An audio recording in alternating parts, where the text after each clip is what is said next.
کہا جاتا ہے کہ جب انسان خوشی کی حالت میں ہوتا ہے تو وہ آنے والی آزمائش سے بے خبر ہوتا ہے۔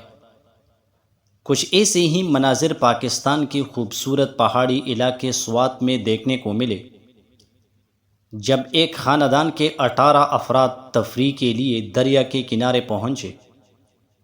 یہ واقعہ صرف ایک حادثہ نہیں بلکہ ہر مسلمان کے لیے ایک سبق، ایک وارننگ اور ایک روحانی پیغام ہے۔ یہ جون 2025 کی ایک خوبصورت صبح تھی۔ سوات میں موسم خوشگوار تھا۔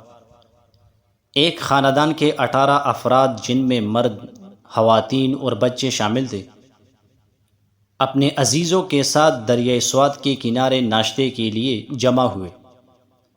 پہاڑوں سے بہتا ہوا یہ دریا عام دنوں میں خوبصورتی اور ٹھنڈک کا ذریعہ ہوتا ہے۔ لوگ یہاں آتے ہیں، تصویریں بناتے ہیں، کشتی رانی کرتے ہیں اور قدرت کے حسن سے لطف اندوز ہوتے ہیں۔ اسی طرح یہ خاندان بھی بغیر کسی خوف یا خطرے کے دریا کے درمیان ایک چٹانی حصے پر بیٹھا ہوا تھا۔ ان کے ہاتھوں میں چائے اور ناشتہ تھا اور چہروں پر خوشی، لیکن وہ نہیں جانتے تھے کہ اسی وقت پہاڑوں میں کہیں دور بارش ہو چکی تھی، اور جب پہاڑوں میں بارش ہوتی ہے تو دریا خاموشی سے اچانک طوفان بن جاتا ہے۔ چند لمحوں میں ہی پانی کا بہاؤ بڑھا اور وہ دریا جو پرسکون لگ رہا تھا ایک خطرناک سیلاب میں تبدیل ہو گیا۔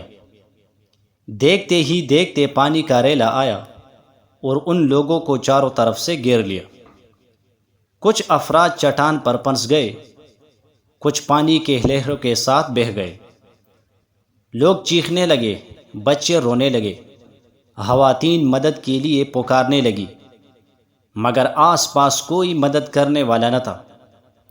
سوشل میڈیا پر وائرل ہونے والی ویڈیوز میں صاف دیکھا جا سکتا ہے کہ لوگ پانی میں پھنسے ہوئے ہیں، مدد کے منتظر ہیں، اور ان کی آنکھوں میں موت کا خوف جھلک رہا ہے۔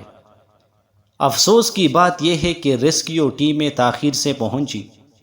جب تک مدد پہنچی تب تک کئی افراد پانی میں ڈوب چکے تھے۔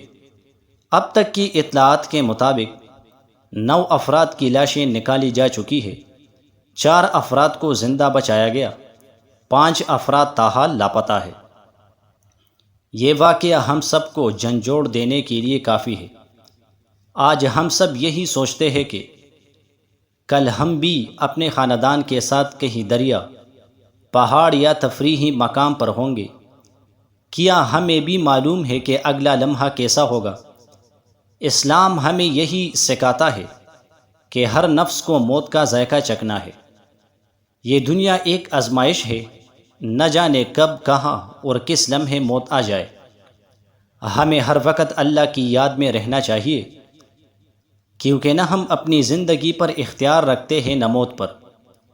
کبھی بھی قدرت کے سامنے غرور نہ کرے، کیونکہ ایک لمحے میں پانی کی ایک لہر ہماری ساری خوشیاں بہا سکتی ہے۔ تفریح میں بھی احتیاط لازم ہے۔ دریا، پہاڑ، درخت سب کچھ خوبصورت تو ہے، لیکن ان میں طاقت اور خطرہ بھی ہے۔ اپنے گناہوں پر توبہ کرے اور اللہ سے دعا کرے کہ وہ ہمیں ایسی آزمائشوں سے محفوظ رکھے۔ یا اللہ ان تمام افراد کی مغفرت فرما، ان کو جنت الفردوس میں جگہ عطا فرما، ان کے لواحقین کو صبر عطا فرما، اور ہمیں آئندہ زندگی میں اپنی طرف رجوع کرنے والا بنا، آمین۔ یہ واقعہ ہمیں ایک اہم سبق سکھاتا ہے۔ زندگی مختصر ہے اور ہم اس کے مالک نہیں۔ ہر لمحہ اللہ کی یاد میں گزارے اور اپنی دنیا و آخرت کو بہتر بنائے۔